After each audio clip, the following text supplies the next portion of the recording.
आप सभी का सेरिकल्चर दुनिया में पुनः स्वागत है। आज एक बहुत टेक्निकल चीज़ पर हम लोग बात करने जा रहे हैं और उसके लिए मैं सबसे पहले जो है यहाँ पर स्वागत करना चाहूँगा। हमारे साथ बहुत दूर रांची से central tussar research and training institute Ranchi से वैज्ञानिक हमारे साथ मौजूद हैं, आशु कुमार जी। थैंक यू आपका बहुत धन्यवाद। और साथ ही हमारे पास CSB के सेंटर, जो हमारा टसर का सेंटर भीमताल में है, नैनीताल जनपद में, वहाँ के इंचार्ज साइंटिस्ट AS वर्मा साहब भी हमारे साथ हैं। आपका भी मैं बहुत बहुत धन्यवाद करना चाहूँगा और मल्ला जी का भी बहुत धन्यवाद। और सामने हमारे आप देख रहे होंगे, आपको समझ में नहीं आ रहा होगा आज ये क्या होने वाला है। आप सामने देख रहे हैं ये 4 महिलाएं जो यहीं पहाड़ी अंचल की हैं और ये कुछ कर रही हैं। क्या इनके हाथ में है? कुछ अजीब सा है। अभी तक हमारे वीडियोज में आपने जो ककून्स देखे थे वो थोड़े डिफरेंट थे, आज जो देख रहे हैं वो कुछ अलग से दिख रहे हैं, रंग भी थोड़ा सा अलग है। आखिर ये क्या है और ये क्या कर रही होंगी ये महिलाएं, इसी पर हम लोग आगे बात करेंगे। मैं छोटा सा बता देना चाहूँगा कि हम बात करने जा रहे हैं, ये सिल्क जो है 4 टाइप का होता है और उत्तराखंड किस्मत से ऐसा एक राज्य है जहाँ पर चारों ही प्रकार के सिल्क का उत्पादन किया जाता है। यहाँ की क्लाइमेट उन चारों के लिए ही मुफीद है। तो उन्हीं में से अभी तक हम मलबरी सिल्क के वीडियोज आपके सामने डालते रहे। आज आप देखने जा रहे हैं यहाँ पर जो ये सिल्क है ये टेम्परेट टसर सिल्क है, ओक टसर सिल्क इसे कहते हैं। और वह यहाँ पर है जो कि मणिपुरी बांज के पेड़ की पत्तियों को जब कीड़ा खाता है वो ऐसे सिल्क का उत्पादन करता है। जो सबसे जरूरी बात है कि इसकी आज हम रीलिंग करेंगे कैसे, वो सीखने जा रहे हैं। और मैं जो है अनुरोध करूंगा अपने साथ जुड़े हुए आशु कुमार जी से, साहब आप जो हैं आगे बताएं कि जो हम अब रीलिंग करेंगे इस ककून से, यानी कि धागा जो बनाएंगे हम इस टसर सिल्क का, वो कैसे हम धागा बनाएंगे, क्या क्या प्रोसेस होगी, वो पूरा विस्तार से थोड़ा सा समझाएंगे, प्रैक्टिकली भी थोड़ा सा समझाएंगे। बिल्कुल, थैंक यू। अभी हम बात कर रहे हैं ओक तसर सिल्क। हमारा जब कुकुन आ गया उसके बाद हमें क्या क्या करना है जिससे हम धागा बना सकें, अच्छी क्वालिटी का धागा बना सकें। तो अगर आपको अच्छी क्वालिटी का धागा बनाना है तो सबसे पहला काम है कि आपको सॉर्टिंग करना पड़ेगा। कुकुन आपके पास आ गया, कुकुन मिक्स्ड है, कुछ उसमें पियर्स भी होगा, कुछ में होल होगा, कुछ सॉफ्ट होगा, कुछ हार्ड होगा। तो फर्स्ट प्रोसेस है कि आपको छटाई करना है, सॉर्टिंग करना है। तो ये जो महिलाएं कर रही है अभी, ये सॉर्टिंग प्रोसेस है। ये क्या कर रही हैं, अच्छा कुकुन को अलग कर रही है और जो खराब लग रहा है इनको, जिसमें कुछ कट है या जो सॉफ्ट लग रहा है, उसको अलग कर रही हैं। वो इसलिए ऐसा कर रही है क्योंकि अलग अलग कुकुन के वैरायटी से अलग अलग तरह का धागा बनेगा। क्या इसमें दिखा सकते हैं कौन सा जो है सॉर्ट करके इन्होंने अच्छा ककून अलग किया और कौन सा खराब? इधर ये अच्छा कुकुन निकाल रहे हैं, वो भी अच्छा है। ये खराब कुकुन निकाल रहे हैं, जो पियर्स्ड है, जो कट हो चुका है और सॉफ्ट है, वो एक जगह कर रहे हैं, और जो अच्छा है, हार्ड है, वो उधर है, उस तरफ है। ये अच्छा ककून अच्छा है। कुकुन को हम रीलिंग करेंगे, मशीन में रीलिंग कर सकते हैं। और जो ये कटा हुआ कुकुन है, जो कटा हुआ कुकुन है, उससे हम लोग स्पिनिंग करेंगे, या तो मशीन में स्पिनिंग करें या गीचा बनाएंगे मटका पे।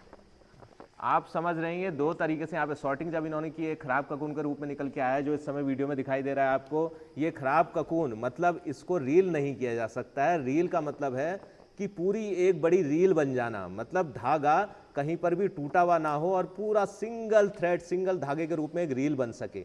लेकिन चूंकि ये खराब ककून है, इसमें धागा जब बनाया जाएगा तो वो टूटता रहेगा, बीच में टूटने की वजह से उसमें गांठें बनेंगी, तो वो रील नहीं किया जा सकेगा। इसलिए इसकी कताई की जाएगी, स्पनिंग की जाएगी। और वहीं पर एक अच्छा ककून हमें जो दिखाई दे रहा है, ये इस लायक है कि इससे एक पूरी की पूरी रील बन सकती है। एक लंबा धागा जो बिना गांठ का, बिना जोड़ा हुआ प्रकार का होगा, वो इससे निकाला जा सकता है। इसलिए इसे हम रील करेंगे और इससे हम स्पन करेंगे। तो आगे रीलिंग कैसे करेंगे डॉक्टर साहब, प्लीज। इसके बाद जो अगला प्रोसेस है वो है कुकिंग। आपने सॉर्टिंग कर लिया, अच्छा कुकुन छांट लिया, इसके बाद आपको बॉयल करना है, इसको सॉफ्ट करना है, जिससे हम इससे धागा निकाल सकें, इससे रील कर सकें या स्पिन कर सकें। तो एक कुकिंग के लिए क्या करना होता है, 2 केमिकल यूज होता है। एक सोडियम कार्बोनेट, जिसको धोने वाला सोडा बोलते हैं, और एक सोडियम बाइकार्बोनेट, जिसको खाने वाला सोडा बोलते हैं। इसका 2-2 ग्राम पर लीटर लेके हम लोग बॉयल करेंगे 10 मिनट, और फिर 10 मिनट स्टीम करते हैं, जिससे उसके अंदर जो पानी भरा हुआ है वो निकल सके। ये आपका सोडियम बाइकार्बोनेट केमिकल है, ठीक है। इसको हम बोलते हैं खाने वाला सोडा।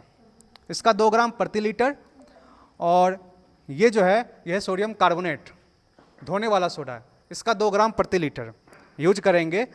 और पानी इतना यूज करेंगे जिसमें कोकून अच्छे से डूब जाए। और ये करने के बाद 10 मिनट हम बॉयल करेंगे उसमें, और उसके बाद निकाल के फिर 10 मिनट स्टीम करेंगे।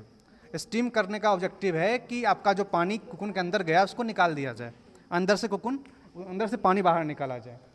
कैसे बॉईल करेंगे देखेंगे। हाँ, बॉइलिंग का एक बार आप देख सकते हैं, प्लस बॉयल करने के बाद जो हमारा कोकून है वो कैसा होगा वो एक बार दिखा दीजिए इनको। जैसे डॉक्टर आशु कुमार ने बताया कि इसको हम बॉईल करेंगे। बॉईल किस लिए करेंगे, क्योंकि जब कोकून बनता है तो उसमें एक गोंद जैसा चिपकाने वाला गमी सब्सटेंस भी कीड़े के मुंह के द्वारा धागे के साथ साथ निकाला जाता है, और उससे क्या होता है कि धागा आपस में, उस कोकून के अंदर, कोए के अंदर धागा आपस में चिपका रहता है, और अगर उसे हम नहीं निकालेंगे या लूज नहीं करेंगे तो उसको काता या फिर रील उसका नहीं किया जा सकेगा। इसलिए डॉक्टर साहब शायद इसको जो है हम जी बिल्कुल उबाल रहे होंगे ताकि वो गोंद वाला जैसा गमी चिपकने वाला सब्सटेंस उसमें से अलग हो जाए या थोड़ा सा ढीला पड़ जाए, जी सॉफ्ट हो जाए वो।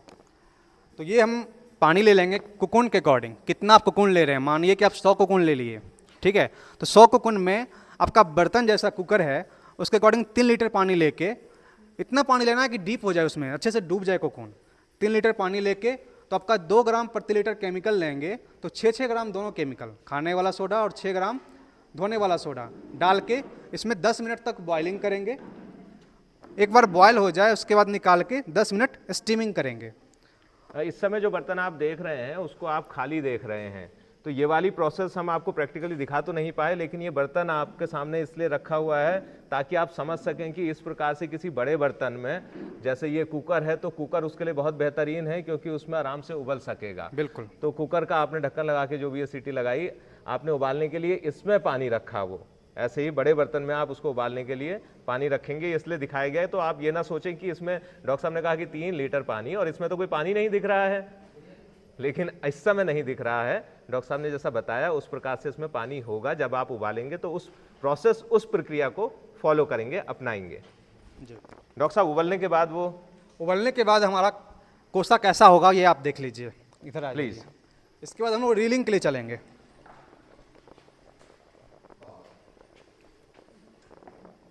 ये देखिए डॉक्टर साहब ने कोसा शब्द बोला अभी, वो कोसा का मतलब भी कोया ही है। हाँ, जो ये कोया है इसको इंग्लिश में ककून कहते हैं, हिंदी में कोसा कोसा और कोया। ये है जो आपका सॉफ्ट हो चुका है। कुकिंग के बाद जब आपने पका लिया, इसको बॉयल कर लिया, उसके बाद ये ऐसा सॉफ्ट हो जाता है। ये है, इससे अब धागा आसानी से आप निकाल सकते हैं। जो गमी सब्सटेंस था वो रिमूव हो चुका है, थोड़ा बचा हुआ है जिसकी ज़रूरत है। अब इसके हम जो है धागा निकालेंगे, यानी कि रील करेंगे। इसके बाद रीलिंग करेंगे। रीलिंग से पहले भी एक प्रोसेस किया जाता है, उसको बोलते हैं डीफ्लॉसिंग। जी, वो कैसे अभी करेंगे हम? अभी हर सिंगल कोकून का ले लेके उसका हम सिंगल धागा निकालेंगे। होता क्या है कि जब कोकून शुरुआत में कुछ उसमें फ्लॉस होते हैं, जब आप सिंगल धागा निकालिएगा तो उसमें बंच ऑफ फिलामेंट निकलता है, बहुत सारा धागा एक बार में निकलता है। लेकिन हमें चाहिए हर कोकून से सिंगल धागा, तो 1-2 लेयर निकालने के बाद सिंगल धागा आ जाता है। तो ये काम करेंगे हर कोकून के लिए। ये देखिए यहाँ पे ये डीफ्लॉसिंग कर रहे हैं, अभी बंच ऑफ फिलामेंट निकल रहा है, फिर थोड़ा कुछ लेयर निकालने के बाद इनको सिंगल धागा दिखेगा। और सिंगल धागा इस तरह से लेके 8 से 10 कोकून का, फिर ये रीलिंग के लिए जाएंगे। डीफ्लॉसिंग को एक बार और दिखाएंगे आप? डीफ्लॉसिंग एक बार और दिखाइए, ताकि हमारे साथी लोग और अच्छे से समझ सकें कि ये देखिए ये डीफ्लॉसिंग कर रहे हैं, जो अभी हमें जो है आशु कुमार साहब ने बताया। ये आप क्या चीज निकाल रहे हैं इसमें से? सिंगल एंड, क्या निकाल रहे हैं? ये इसका सिंगल एंड ढूंढ रहे हैं हम लोग। अच्छा, सिंगल एंड इस ककून का ढूंढ रहे हैं। इसमें सम वेस्ट निकलेगा और फिर सिंगल एंड आ जाता है। ये देखिए सिंगल एंड इसमें आ चुका है। अच्छा, आपको ढूंढते ढूंढते आप सिंगल एंड मिल चुका सिंगल है। एंड मिल चुका है। हाँ, अब हम 8-9 कोकून सिंगल एंड वाले इधर एक बार जोड़ देंगे इसमें। और ये वैसे जैसे ये सिंगल एंड की बात कर रहे हैं आशु जी, हाँ, देखते हैं हम जब ककून, तो हमें तो ऐसा समझ में नहीं आता, ये ऐसा लग रहा है जैसे कोई कीवी का फल होगा। तो इसमें तो कोई धागा होगा ही नहीं, ऐसा समझ में आ रहा है। इसलिए इसमें शुरुआत में जो होता है ना, बंच निकलता है। जब आप कहीं से भी पकड़िए शुरुआत में, तो आपका बंच ऑफ फिलामेंट, बहुत सारा फिलामेंट एक साथ निकलता है जो मोटा रहेगा। हाँ, मतलब ये आप जब शुरू में एक, जैसा कि अभी इन्होंने बताया हमें कि एक सिंगल थ्रेड ढूंढ रहे हैं, इतना एक वेस्ट सिंगल धागा ढूंढ रहे हैं, तो उससे पहले ये इसको खींचेंगे तो ये बहुत सारे फाइबर के रूप में कहना चाहिए कि वो हमारे हाथ में आएंगे और उसको खींचने के बाद जो है वो एक सिंगल थ्रेड का कोना हमें मिलेगा, सिंगल धागे का कोना। तो ये हमारा जो है अलग हो जाएगा। फिर आगे की प्रक्रिया, फिर रीलिंग प्रोसेस है। ये जो आप सामने दिख रहे हैं वो बुनियाद रीलिंग मशीन, हाँ थोड़ा बुनियाद सा धागाकरण मशीन। जी, थोड़ा मशीन के बारे में हमें विस्तार से बता सकेंगे? इसमें ऐसा है कि आप 8 से 10 कोकून, 8 से 10 कोसा जो हम बोल रहे थे, उसको लेके जब सिंगल एंड आपने निकाल लिया, उसको इस थ्रेड गाइड से पास करके, 3 थ्रेड गाइड हैं, उससे पास करके इस रील में लगाया जाता है। और आप यहाँ पे रेगुलेटर भी है मशीन में। इसको ऑन करने के बाद आप कितना स्पीड में चला सकते हैं। अगर आप ज़्यादा अच्छा सीख चुके हैं तो आप ज़्यादा स्पीड में चला सकते हैं, जिससे प्रोडक्शन बढ़ जाएगा आपका। अगर आप कम अभी नया सीखे हैं तो कम स्पीड में चलाइए और उसका धीरे धीरे सीखिए। ये इसका प्रोडक्शन जो है इसमें एक दिन में लगभग 120 से 150 ग्राम आप एक दिन चला के निकाल सकते हैं। अगर आप एक्सपर्ट हो गए तो 200 ग्राम तक भी जा सकते हैं। कितने घंटे काम करके डॉक्टर साहब? आपको 6 से 8 घंटे टाइम निकालना पड़ेगा एक दिन में।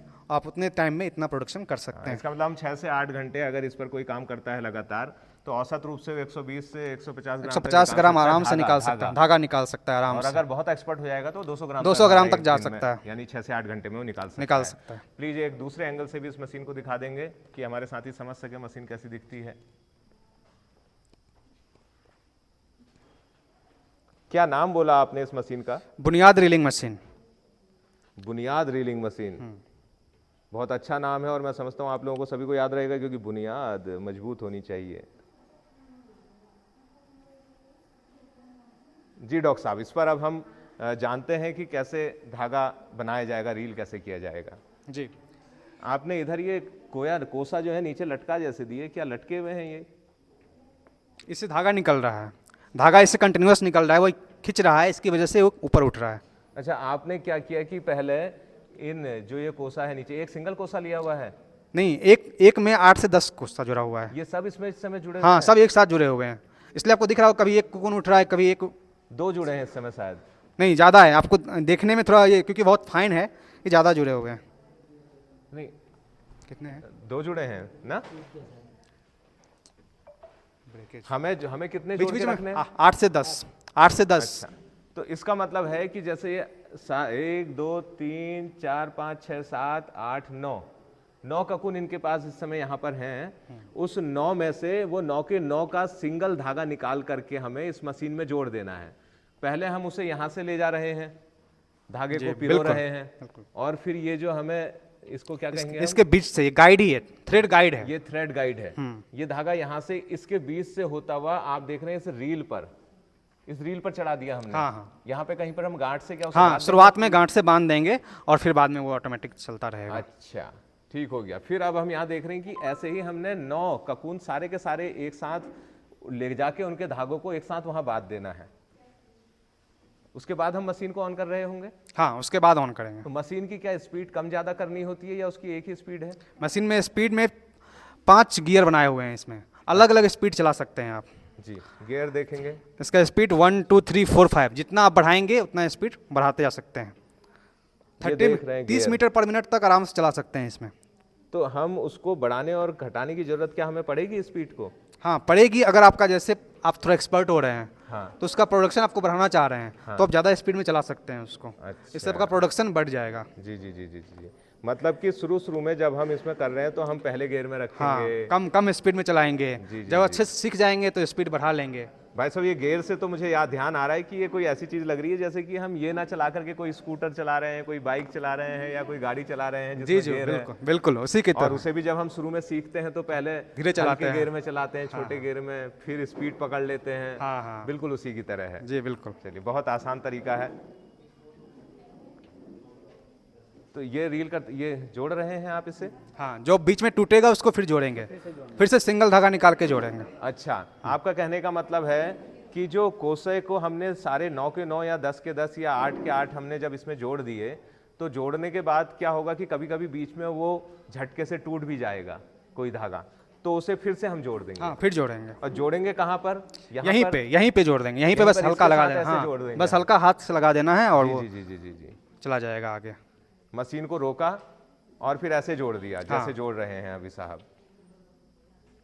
बिना रोके भी जोड़ सकते हैं, अगर आप अगर अच्छे से अगर सीख रहे जितना हैं। एक्सपर्ट हो हाँ। जाएंगे तो फिर चलती गाड़ी में भी जोड़ हाँ देंगे। बिल्कुल बिल्कुल, बिना रुके भी। बहुत सही। फिर मशीन ऑन कर दी है इन्होंने। और डॉक्टर साहब ये भी पूछना चाहेंगे कि ये 6 से 8 आपने कहे या 10 तक ककून कहे, ये ऐसा क्यों क्यों हम एक ही ककून से क्यों नहीं कर ले रहे हैं, 2 ककून से, 3 ककून से? जी बिल्कुल, इसमें ये है कि आपको कितना मोटा धागा बनाना है। जी। इसमें डेनियर एक शब्द होता है कि कितना डेनियर चाहिए आपको। डेनियर डेनियर क्या इसकी धागे की मोटाई को धागे कहता की है? मोटाई जी। 9000 मीटर जो होता है धागा लेंगे तो उसका वेट कितना आएगा ग्राम में, वही डेनियर है। अच्छा जी। कितना मोटा है, कितना मोटा? जितना डिमांड है जनरली हमारा जो है इसका ओक तसर का 40-50 डेनियर तक बनाते हैं हम लोग। जी जी। ठीक है। और एक जो कोकून है आपका, जो आप बोल रहे थे एक कोकून से क्यों नहीं बना लेते हैं, एक कोकून इतना पतला होता है कि उसका डेनियर 5 से 7 के बीच में होता है, बहुत फाइन होता है। तो इसलिए 8 मिलाएंगे तो 40-50 तक हमारा आएगा। तब 40-50 डेनियर 40-50 तक आएगा। डेनियर आएगा। हाँ, अगर आपको ज़्यादा बनाना है तो आप ज़्यादा कोकून ऐड कर सकते हैं, अगर थोड़ा कम करना है तो कोकून कम कर सकते हैं। तो ये हम- अपने ऊपर है। हम जब 6 से 8 का बना रहे हैं या 8 से 10 का बना रहे हैं तो 40 से 50 के बीच में हाँ, डेनियर 40 से आ रहा है। 50 के बीच में वो आएगा। धागा हम किसी कपड़े में यूज कर रहे हैं, अगर उससे फाइन हमारा बन गया तो वो क्या किसी अलग कपड़े में यूज होगा? यूज हो सकता है, साड़ी में यूज कर सकते हैं, फाइन, बहुत फाइन साड़ी में यूज कर सकते हैं। और जब वो मोटा बन रहा है 40-50 डेनियर का तो उसे हम शॉल में यूज कर सकते हैं, बंडी में यूज कर सकते हैं। ठीक हो गया। तो यानी कि जो फाइनर प्रोडक्ट हैं उनमें जिनमें फिनिशिंग बहुत बिल्कुल फाइन चाहिए, उनके लिए हम कम डेनियर का बनाएंगे। ले रहे हैं, जिसमें कम ककून लगाएंगे। हाँ। और जो कोर्स मटेरियल है हमारे जैसे सॉल हो गया, उनमें जो है हम ज़्यादा डेनियर ज़्यादा कोकून लगा सकते ककून हैं। लगा देंगे। ठीक। ये इसमें यह भी दिख रहा है, यह क्या सिस्टम है? जब आप रीलिंग कर लेंगे, इसमें हमारा धागा बन गया, लेकिन ट्रांसपोर्ट करना है, आपको आगे भेजना है, तो आप ऐसे तो रील भेज नहीं सकते। इससे धागा निकालना पड़ेगा, एक हैंक बनाना पड़ेगा 1.5 मीटर का। जी। तो इसको निकाल करके यहाँ लगा करके इसमें धागा लपेटते हैं, जैसे ये यहाँ पे लपेटा हुआ है इसमें। अच्छा, आइए यहीं पर एक मशीन और है रीलिंग हाँ। की हमारी, जिस पे आप दिखा रहे हैं। तो इसको बोलते हैं री रीलिंग। इसमें क्या किया गया, इसको खोल करके यहाँ से धागा इसमें कनेक्ट किया गया और एक हैंक तैयार किया गया। हैंक इसको बोलते हैं, या लच्छा बोलते हैं हिंदी में। लच्छा बोलते हैं। लच्छा बोलते जी, हैं। जी जी। तो मेरे ये साथी लोग जो हैं जो हिंदी वाले हैं वो लच्छा ज़्यादा लच्छा जानते बोलेंगे हैं, हैंक इसको। नहीं हाँ, जानते हाँ, हैं। हाँ, हाँ। जी। तो इसको अब ये ऐसा रेडी होने पे आप इसको ट्रांसपोर्ट कर सकते हैं, बेच सकते हैं, या आगे आपको कपड़ा बनाना है तो उसमें यूज कर सकते हैं। इसको निकाल लेंगे यहाँ से। निकाल हाँ, निकाल लेंगे निकाल इसको। के लच्छे के रूप में, जैसे ऊन हाँ का हाँ, लच्छा लच्छे के होता रूप में, है। बिल्कुल बिल्कुल। जैसे ऊन का लच्छा होता है, बिल्कुल उसी प्रकार से हम इसे लच्छी बना हाँ, लेंगे। लच्छी बना लेंगे। और फिर उसे करेंगे। जी जी जी। ये अभी हम उसको तुरंत ही, जैसे हमने धागा बनाया था, तुरंत उसे यहाँ ला सकते हैं या हमें कुछ देर उसे रखना होगा? तुरंत भी ला सकते हैं, थोड़ा देर रुक के भी ला सकते हैं। तुरंत लाना ज़्यादा अच्छा रहेगा, वरना वो क्योंकि गम है उसमें थोड़ा चिपकेगा। जी जी जी। क्या आप उसे ला सकते हैं? अभी ये कर देंगे। तो इसको कैसे निकाल रहे होंगे हम? ये हो।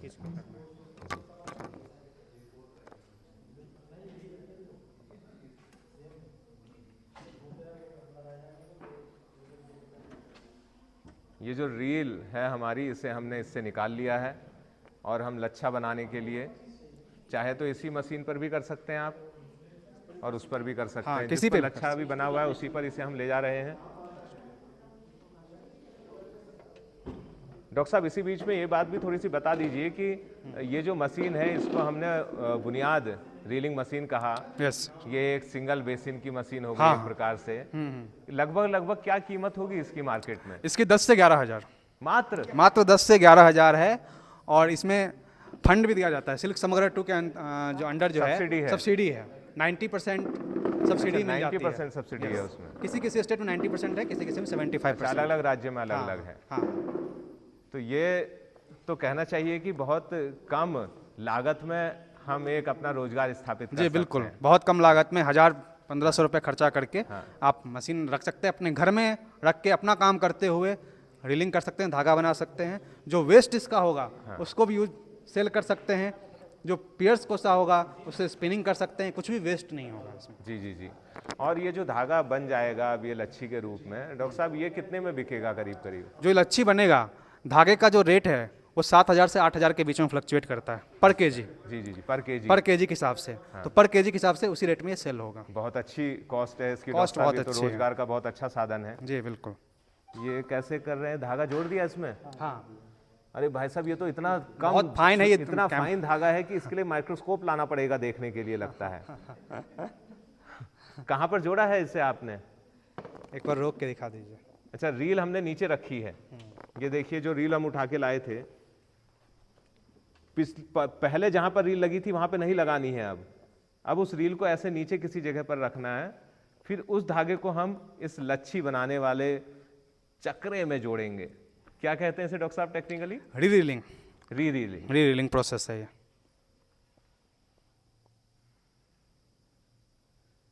क्या उसके बाद उसको ट्विस्ट करने की भी जरूरत पड़ती है? अगर ट्विस्ट करना चाहें तो अलग से ट्विस्टिंग मशीन में कर सकते हैं, अदरवाइज दूसरा मशीन है MRTM हो गया, मोटराइज रीलिंग कम ट्विस्टिंग मशीन, या उन्नति रीलिंग मशीन, जिसमें आप डायरेक्ट रीलिंग और ट्विस्टिंग एक साथ होगा। और ट्विस्टिंग के बिना भी क्या धागा यूज हो सकता ट्विस्टिंग के बिना धागा यूज हो सकता है, वेफ्ट में यूज होगा। है? जो भी कपड़ा बनेगा उसमें बाना में यूज करेंगे इसको। और अगर हमने ट्विस्टिंग कर ली तो उस केस में जो है वो ताना में भी हो यूज कर सकता है। सकते हैं। जी जी जी जी। ताना में भी यूज कर सकते हैं। अभी जो ये रील से इसे री रील करेंगे अब लच्छे के रूप में, उन्हें सिंगल धागा नहीं मिल रहा है, उसे थोड़ा सा गीला कर रहे हैं वो, और तब जो है उस गीले में से सिंगल थ्रेड के उसके कोने को ढूंढ पाएंगे और तब उसे री रीलिंग के लिए जोड़ पाएंगे।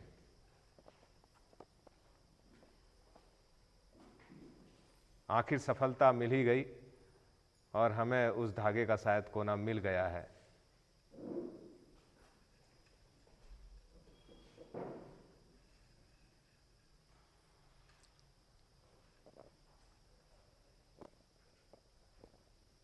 अब जल्दी ही आप देखेंगे कि कैसे री रील हो रहा होगा। बहुत उत्सुकता है हमें, थोड़ा जल्दी कीजिए, रोका नहीं जा रहा। मेरे साथी बहुत उत्सुक हैं, बैठे हैं कि वीडियो खत्म ही नहीं हो रहा है और ये री रील नहीं कर पा रहे हैं। लेकिन आप दिल थाम के रहिएगा, बहुत ज़रूरी चीज़ है, बहुत काम की चीज़ है। आपको देखना ही होगा कि कैसे री रील हो सकेगा।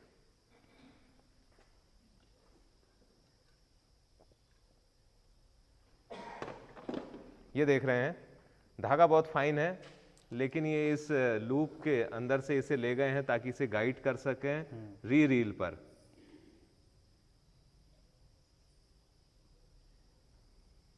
अब चूंकि इसमें ऑलरेडी पहले धागा है, उस धागे के साथ इसे जोड़ रहे हैं और छोटी सी एक गांठ उसमें इन्होंने लगा दी जोड़ते हुए। गांठ लगाई आपने या खाली उसे? गांठ लगाई। गांठ नहीं लगाई? गांठ लगाई है। गांठ लगाई, छोटी सी एक गांठ लगाई है।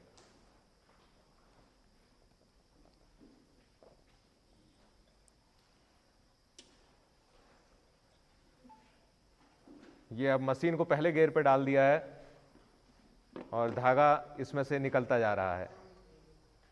धागा इतना छोटा है, इस प्रकार से हम देख चुके हैं कि ये प्रोसेस इस प्रकार से ये री रील भी होगा। और हम रीलिंग की पूरी प्रोसेस को मैं समझता हूँ डॉक्टर साहब, क्या कुछ और बचा है हमें इनको समझाने के लिए? रीलिंग कंप्लीट हो गया है, अब पियर्स कोसा अगर करना हो तो स्पिनिंग है। जी जी, हम अगले वीडियो में आपको बताएंगे कि जो दूसरे तरीके का कोसा था, जिससे रील नहीं किया जा सकता था, जिसे खराब कोसा कह रहे थे सॉर्टिंग के टाइम पर, उससे कैसे स्पिनिंग की जाती है और कैसे काता जाता है उसे।